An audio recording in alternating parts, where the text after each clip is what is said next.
સ્વતંત્ર પર્વની પૂર્વ સંધ્યાએ 86 કેદીઓને જેલ મુક્ત કરવાનો ગુજરાત સરકારનો નિર્ણય। રાજ્યની જેલમાં સારો વ્યવહાર વર્તણૂક રાખનારા કેદીઓને કેદ મુક્ત કરવાનો કરાયો છે નિર્ણય।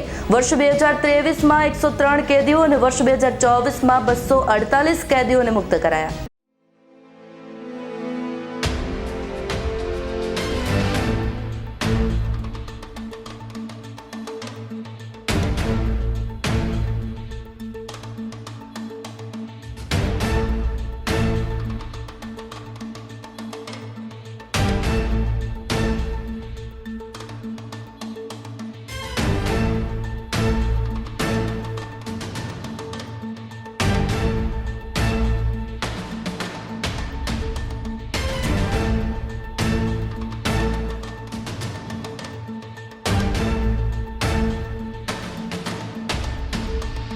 અમારી તમામ માહિતીથી અપડેટ રહેવા માટે જોડાયેલા રહો S9 ન્યૂઝ સાથે।